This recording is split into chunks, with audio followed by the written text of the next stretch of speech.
Hello learners, आप सभी का स्वागत है हमारे यूट्यूब चैनल इंक्लूसिव एजुकेटर्स पर। सीटेट स्पेशल सीरीज़ में जो हमारा टॉपिक चल रहा था वो टॉपिक है child centred and progressive education. ये उसी का दूसरा पार्ट है जिसमें हम टीचर सेंटर्ड एजुकेशन और स्टूडेंट सेंटर्ड एजुकेशन या लर्निंग को डिस्कस करेंगे। ये एक स्लाइड है जिसके ज़रिए हम टीचर सेंटर्ड और स्टूडेंट सेंटर्ड लर्निंग को क्विकली अंडरस्टैंड करेंगे। जो टीचर सेंटर्ड एजुकेशन होता है उसमें जो नॉलेज का अल्टीमेट जो सोर्स होता है वो टीचर होता है, और वहीं जो स्टूडेंट सेंटर्ड लर्निंग होती है उसमें जो नॉलेज है वो बच्चा खुद ही कंस्ट्रक्ट करता है। तो इसका जो पहला डिफरेंस है वो ये है कि जो नॉलेज है टीचर सेंटर्ड एजुकेशन में नॉलेज ट्रांसमिशन होता है थ्रू इंस्ट्रक्शन, और वही स्टूडेंट सेंटर्ड लर्निंग में जो नॉलेज है वो बच्चा कंस्ट्रक्ट करता है खुद से। टीचर सेंटर्ड एजुकेशन में जो स्टूडेंट का रोल होता है वो पैसिव होता है, वहीं स्टूडेंट सेंटर्ड एजुकेशन में स्टूडेंट का रोल एक्टिव होता है, यानी बच्चे एक्टिवली पार्टिसिपेट करते हैं टीचिंग लर्निंग प्रोसेस में। हमारा जो नेक्स्ट डिफरेंस है वो है रोल ऑफ द लेक्चरर, यानी इसमें जो टीचर का जो रोल होता है वो टीचर सेंटर्ड एजुकेशन में लीडर या अथॉरिटी का होता है, जिसमें जो टीचर होता है उसको सुप्रीम माना गया है। ये माना गया है कि टीचर है जिसके पास ही सिर्फ नॉलेज है, और वहीं जो स्टूडेंट सेंटर्ड लर्निंग है उसमें जो टीचर या लेक्चरर का रोल है वो एज अ फैसिलिटेटर है और पार्टनर इन लर्निंग है, यानी कि जो उसमें टीचर है वो बच्चों ने जो नॉलेज कंस्ट्रक्ट करना है उसमें उनकी हेल्प करेगा, उनको फैसिलिटेट करेगा। टीचर सेंटर्ड एजुकेशन में जो असेसमेंट होता है वो बहुत ही कम होते हैं। जो रोल ऑफ असेसमेंट होता है वो फ्यूअर टेस्ट, कुछ टेस्ट ले लिया, और इनका मेन फोकस होता है ग्रेडिंग, यानी किस तरीके से आप बच्चे को ग्रेड कर सकते हैं। इसमें मार्किंग सिस्टम पे बहुत ज़्यादा फोकस होता है, क्योंकि इसमें ये माना जाता है कि बच्चा जितने परसेंटेज ला रहा है, जितने ज़्यादा बेहतर ग्रेड्स ला रहा है, मतलब वो बच्चे की उतनी ज़्यादा अंडरस्टैंडिंग है। इसी के अपोजिट जो स्टूडेंट सेंटर्ड लर्निंग है उसमें बहुत सारे टेस्ट होते हैं, यानी इसमें फॉर्मेटिव असेसमेंट होता है और समेटिव असेसमेंट होता है, जिसमें असेसमेंट को एक कंटिन्यूअस प्रोसेस माना जाता है, और जो असेसमेंट होता है वो बच्चे की फीडबैक के लिए होता है कि उसने कितना सीखा है और आपने कितने अच्छे से सिखाया है। आपको एज अ टीचर किस तरीके से अपनी स्ट्रैटेजी चेंज करनी चाहिए, टीचिंग मेथड्स चेंज करने चाहिए, ताकि बच्चे को और भी ज़्यादा आसानी हो सीखने में। और इसमें जो होते हैं टेस्ट वो बेसिकली फोकस करते हैं बच्चे के प्रोग्रेस को। नेक्स्ट है जो टीचर सेंटर्ड लर्निंग है वो एम्फेसाइज करता है करेक्ट आंसर को, कि बच्चा करेक्टली आंसर करे, और वहीं स्टूडेंट सेंटर्ड में जो फोकस होता है वो होता है अंडरस्टैंडिंग में, कि बच्चा कितनी बेहतर अंडरस्टैंडिंग डेवलप कर पा रहा है किसी कॉन्सेप्ट को समझने में या सीखने में। Method of assessment as we discussed कि जो टीचर सेंटर्ड एजुकेशन होता है उनका फोकस ही होता है ग्रेड्स, मार्क्स, तो उनका जो टेस्टिंग है वो वन डायमेंशनल होता है, सिंगल डायमेंशनल, कि बस बच्चे को कितना आता है उसको जांच कर लेना, यानी प्रोडक्ट पे ही ज़्यादा फोकस करते हैं। वहीं जो स्टूडेंट सेंटर्ड लर्निंग है उसमें असेसमेंट का जो मेन मेथड होता है वो मल्टी डायमेंशनल होता है। कई तरीक़ों से बच्चे का असेसमेंट किया जाता है, जैसे कि प्रोजेक्ट्स के माध्यम से, या बच्चों को यूनिट टेस्ट लिए जाते हैं, साथ में ग्रुप प्रोजेक्ट्स दिए जाते हैं, तो मल्टीपल वेज होते हैं टेस्ट करने के। और इसमें जो है उसमें प्रोसेस को ज़्यादा इम्पोर्टेंस दी गई है। ये हम डिफरेंस सीखेंगे जब हम असेसमेंट और इवैल्यूएशन वाला टॉपिक कवर कर रहे होंगे। बेसिकली इसमें हम शॉर्टली समझ लेते हैं कि इसमें वन डायमेंशनल टेस्टिंग होती है जो टीचर सेंटर्ड लर्निंग है, और जो स्टूडेंट सेंटर्ड लर्निंग उसमें मल्टी डायमेंशनल टेस्टिंग होती है। नेक्स्ट है एकेडमिक कल्चर। सी जो टीचर सेंटर्ड लर्निंग होती है उसमें जो एकेडमिक का जो कल्चर होता है, मतलब जो इन्वायरमेंट क्रिएट होता है वो कॉम्पिटिटिव होता है और इंडिविजुअलिस्टिक होता है। मतलब इसमें कंपटीशन को बहुत ज़्यादा इंपॉर्टेंस दी जाती है कि कौन बेटर है, फर्स्ट रैंक किसकी आएगी, सेकंड रैंक किसकी आएगी। और इसकी वजह से ये क्या होता है, बच्चों को हम कैटेगराइज कर देते हैं। बच्चे एक अंडर प्रेशर फील करते हैं कि हमें फर्स्ट ही आना है, या जो बच्चा लोअर परफॉर्मर होता है वो उसका जो सेल्फ इस्टीम होता है वो कम हो जाता है। तो बेसिकली ये कंपटीशन को बढ़ावा देता है, जो कि एक नेगेटिव इमोशन को डेवलप करता है। वही जो स्टूडेंट सेंटर्ड लर्निंग है वो कोलैबोरेटिव और सपोर्टिव होता है। उसमें सभी बच्चे जिसकी जो एबिलिटी है, किसी की ज़्यादा है किसी की कम है, उन सबका एक ग्रुप होता है और वो बच्चे एक दूसरे को सपोर्टिव वे में लर्निंग कर रहे होते हैं। तो ये डिफरेंस है टीचर सेंटर्ड एजुकेशन और स्टूडेंट सेंटर या चाइल्ड सेंटर्ड एजुकेशन या लर्निंग का। नेक्स्ट है, एक पिक्चर के थ्रू हम ये समझेंगे कि एक टीचर सेंटर्ड लर्निंग जो वो होता है उसके क्लासरूम किस तरीके से दिखती हैं, और वहीं जो एक स्टूडेंट सेंटर्ड लर्निंग है उनका क्लासरूम किस तरीके से दिखता है। जैसा कि हमने पिछली स्लाइड में पढ़ा कि टीचर सेंटर्ड लर्निंग में जो टीचर होता है वो होता है अल्टीमेट सोर्स ऑफ नॉलेज। ये माना जाता है कि इनके पास ही सबसे ज़्यादा एक्सपीरियंस है, ये बहुत ज़्यादा नॉलेजेबल है। तो इसमें जो आप देख रहे होंगे कि इसमें टीचर ही है जो मेजरली लर्निंग को ट्रांसफ़र करता है, लर्निंग को इस्टेब्लिश करवाता है। टीचर के पास ही सिर्फ नॉलेज है, इसमें माना जाता है कि सिर्फ टीचर के पास ही नॉलेज है और टीचर के पास ही एक्सपीरियंस है। बच्चे बिल्कुल टैब्यूला रासा यानी ब्लैंक स्लेट हैं, उन्हें कुछ नहीं आता, वो सिर्फ रिसीवर है, वो भी पैसिव। वो पैसिवली आपको सुनेंगे और रिसीव करेंगे। और वहीं ये एक दूसरा क्लास है जो कि स्टूडेंट सेंटर्ड है। इसमें जो नॉलेज या एक्सपीरियंस या बिलीफ है वो सिर्फ टीचर तक सेंटर ना रख के सभी में बोला गया है कि सभी के पास एक्सपीरियंस होते हैं, सभी के पास नॉलेज होते हैं, सभी के पास बिलीफ्स होते हैं। और ये स्टूडेंट्स जो हैं उनके पास भी नॉलेज है, उनके पास भी एक्सपीरियंसेस हैं। ना सिर्फ स्टूडेंट्स बल्कि उनका एनवायरनमेंट, उनके पीयर्स, वो जो क्लासरूम है, लाइब्रेरी या प्लेग्राउंड, बच्चा कहीं भी सीख सकता है। This is what student learning centre emphasises on. इसमें ये देखिए आप, इसमें ये है कि बच्चा कैसे सीखेगा। बच्चा इंडिविजुअली सीख सकता है, कोलैबोरेटिवली सीख सकता है। एक बच्चा है जो कि अकेले सीखने में ज़्यादा बेहतर सीखता है, कोई ग्रुप में सीखते हैं, और कोई दो लोग मिलकर सीख रहे हैं। बेसिकली इन्होंने छोटा छोटा ग्रुप बना दिया है ताकि बच्चे को अपने पेस के हिसाब से, जो उनका पेस ऑफ लर्निंग है उसके हिसाब से सीखने को मिले। और इसमें जहाँ भी प्रॉब्लम है तो टीचर को एज अ फैसिलिटेटर बताया गया है, वो सभी से कनेक्टेड है। आप देखेंगे वो सभी से कनेक्टेड है, तो टीचर क्या है, वो लर्निंग को फैसिलिटेट करता है। तो अब हमने समझा कि टीचर सेंटर्ड लर्निंग और स्टूडेंट सेंटर्ड लर्निंग कैसी होती है। तो अब हम समझेंगे वन बाय वन कि इसमें टीचर का क्या रोल होता है और स्टूडेंट्स का क्या रोल होता है। तो चाइल्ड सेंटर्ड एजुकेशन या प्रोग्रेसिव एजुकेशन में जो टीचर का रोल होता है वो एक गाइड का होता है, एक मार्गदर्शक का होता है, जिसमें जो टीचर है वो बच्चे को गाइड कर रहा होता है अपनी नॉलेज को कंस्ट्रक्ट करने में, क्योंकि इसमें ये माना गया है कि बच्चे खुद से नॉलेज कंस्ट्रक्ट कर सकते हैं और हमारा जो एजुकेशन है वो चाइल्ड सेंट्रिक ही होना चाहिए। नेक्स्ट है जो रोल ऑफ टीचर, वो है मोटिवेटर या प्रेरक, यानी जो टीचर वो मोटिवेट करे बच्चे को सीखने के लिए, एक्टिव पार्टिसिपेशन के लिए, इन्वॉल्वमेंट के लिए।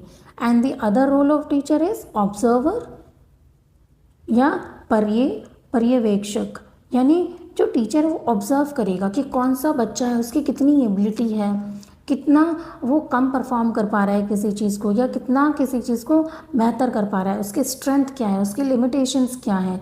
ये सब करने का जो काम है वो टीचर को दिया गया है कि बच्चे की लर्निंग को वो फैसिलिटेट करे।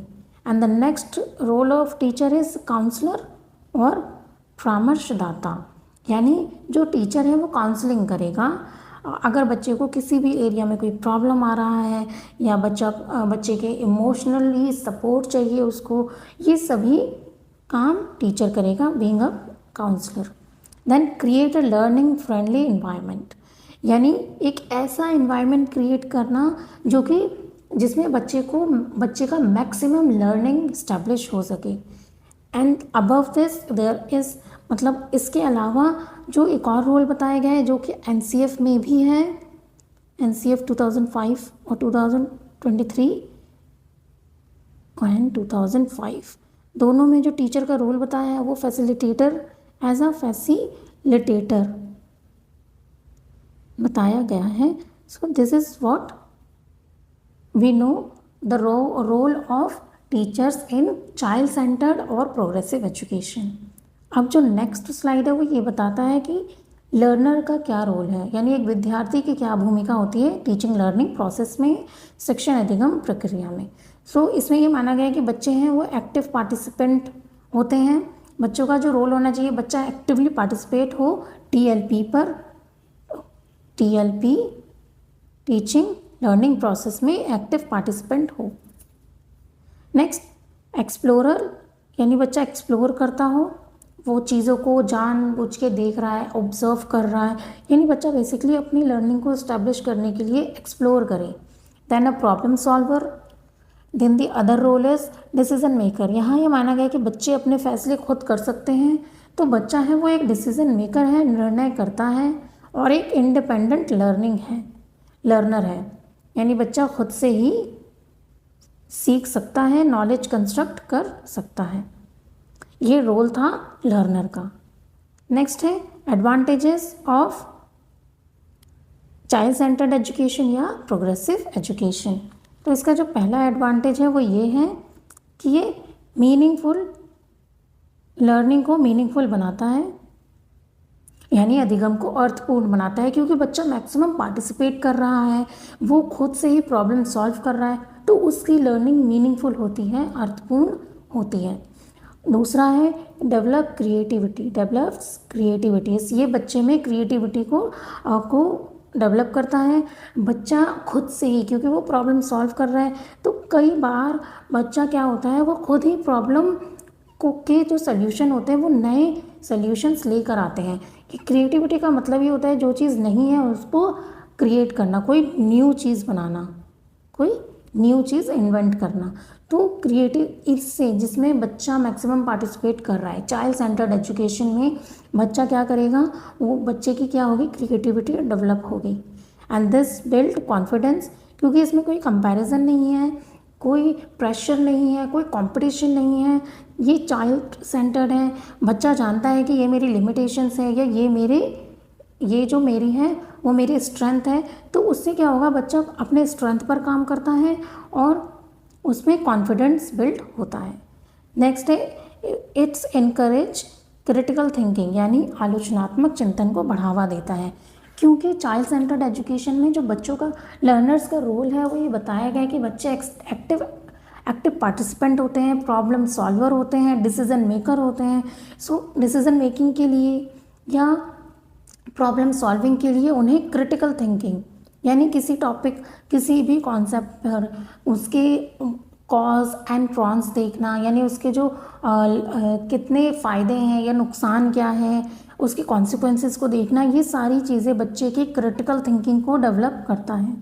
And this also develops life skills, क्योंकि जो चाइल्ड सेंटर्ड एजुकेशन है वो cooperative learning, collaborative learning, even self esteem और जो इंडिविजुअलिटी है उसको भी सपोर्ट करता है। तो इससे क्या होता है, बच्चों में जीवन कौशल, यानी कि हमारा जो परसेप्शन है वो कैसा होना चाहिए, बच्चों के अंदर कॉन्फिडेंस होना चाहिए, कोऑपरेशन होना चाहिए, और बच्चों के अंदर इंटरपर्सनल रिलेशनशिप कैसे अच्छे से डेवलप हो, या इंट्रापर्सनल स्किल्स कैसे डेवलप हो, बच्चे खुद को कितना बेहतर जानते हैं, बच्चों का दूसरों के साथ किस तरीके से रिश्ते हैं, ये सारी चीज़ें हमारी लाइफ स्किल्स का पार्ट हैं।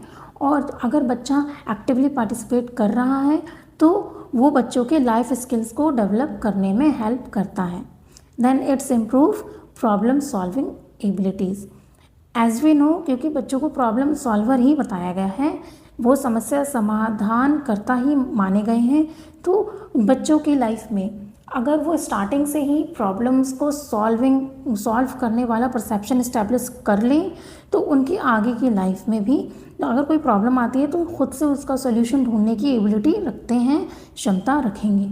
ये फ़ायदे हैं चाइल्ड सेंटर्ड एजुकेशन के। नेक्स्ट है चाइल्ड सेंटर्ड एजुकेशन की कुछ लिमिटेशंस हैं या कुछ सीमाएं हैं, वो इस प्रकार हैं। इट रिक्वायर्स ट्रेन टीचर्स, क्योंकि इसमें जो टीचर्स का रोल है वो फैसिलिटेटर का है, ऑब्जर्वर का है। तो टीचर क्या को हर बच्चों की एबिलिटी को, उनकी साइकोलॉजी को जानना, बच्चे के मतलब चाइल्ड डेवलपमेंट को जानना, पेडागॉजिकल मेथड्स को जानना, एक बहुत ही बेहतर टीचर होना जो कि लर्नर, जो कि सीखने को प्रमोट करता हो, इस तरीके का ट्रेन टीचर होना बहुत ज़रूरी है। अदरवाइज़ आप चाइल्ड सेंटर्ड एजुकेशन नहीं बना सकते, क्योंकि टीचर को पता ही नहीं है कि बच्चे किस तरीके से सीखते हैं, या उन्हें अगर कुछ समझ नहीं आ रहा है, वो इंडिविजुअल डिफरेंसेस को कैटर ही नहीं कर पाते, उनको वो समझ ही नहीं पाते कि अगर एक बच्चा नहीं सीख रहा है तो उसके पीछे क्या मल्टीपल रीजंस हो सकते हैं। तो इस वजह से हमें ट्रेन टीचर्स की ज़रूरत होती है चाइल्ड सेंटर्ड या प्रोग्रेसिव एजुकेशन में। तो ये एक सीमा है, क्योंकि कई टीचर्स इतने ट्रेन नहीं होते। Then it's a time consuming process, यानी इसमें बहुत टाइम लगता है। आप ही सोचिए, एक बच्चा जो पार्ट्स ऑफ प्लांट वो बोर्ड पर सीख सकता है, लाइक ड्रॉ करके और उसको नेम देकर, मतलब उसकी नेमिंग है कि ये पत्ते हैं, ये फूल है, ये तना है। वही एक बच्चा जाएगा उस प्लांट को ऑब्जर्व करेगा, देखेगा, तो ये it's a time taking process या time consuming process. Then difficult in overcrowded classroom, यानी जो बच्चों की स्ट्रेंथ है, जैसे कि आपने देखा होगा गवर्नमेंट स्कूल्स में टीचर्स कम होते हैं, बच्चों की स्ट्रेंथ ज़्यादा होती है।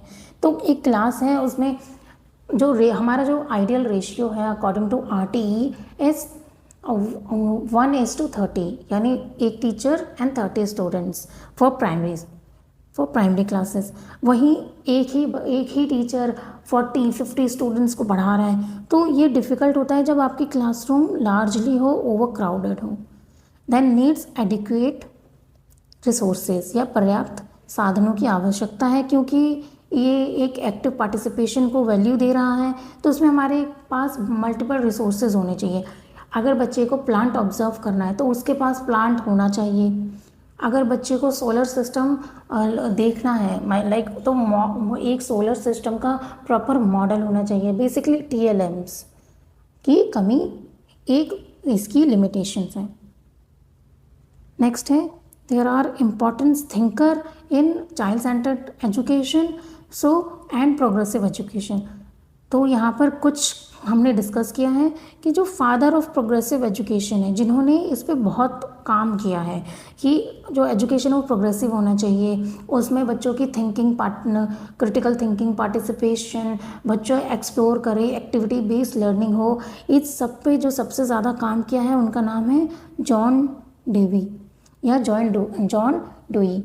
ये हैं, इनको माना जाता है फादर ऑफ प्रोग्रेसिव एजुकेशन। इनका एक फेमस कोट है लर्निंग बाय डूइंग, यानी करके सीखना।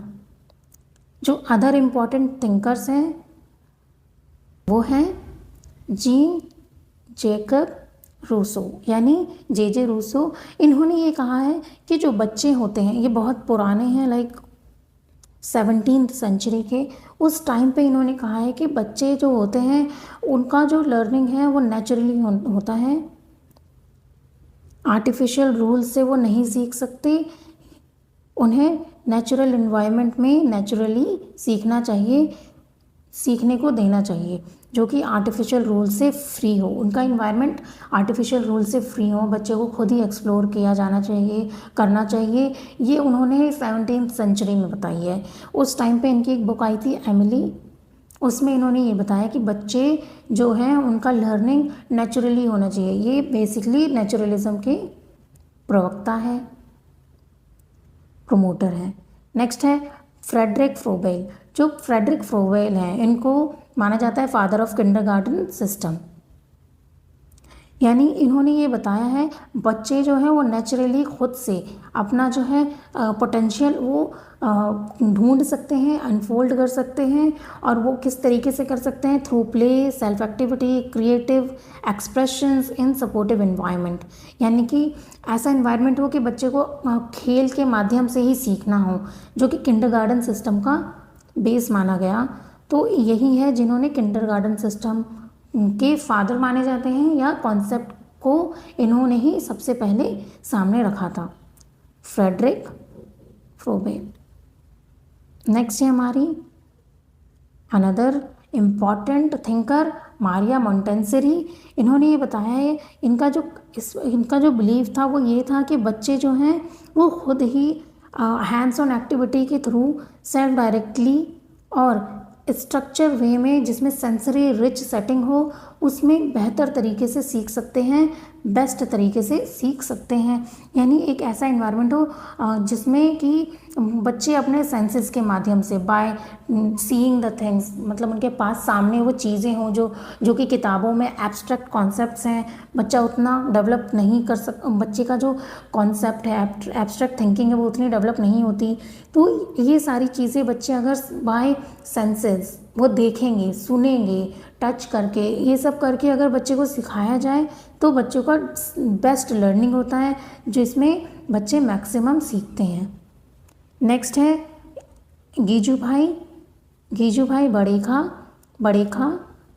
इन्होंने भी जो इंडियन एजुकेशन सिस्टम में मारिया मोंटेसेरी का जो सिस्टम था, जो कि वो वेस्ट में कर रही थी, इन्होंने इंडियन सेटअप में सेम कॉन्सेप्ट को दिया।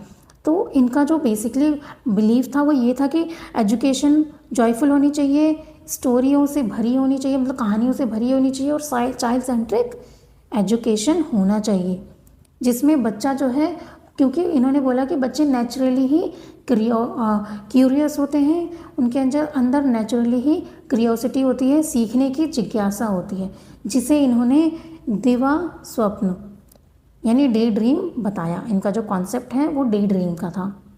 ये कुछ इंपॉर्टेंट थिंकर्स थे हमारे, जिन्होंने चाइल्ड सेंटर्ड एजुकेशन और प्रोग्रेसिव एजुकेशन पर बहुत ज़्यादा काम किया। इनकी ही फिलॉसफी का बेस बना कि आज का हमारा सारा एजुकेशन सिस्टम ही चाइल्ड सेंटर्ड बन चुका है, जो कि प्रोग्रेसिव एजुकेशन को प्रमोट करता है।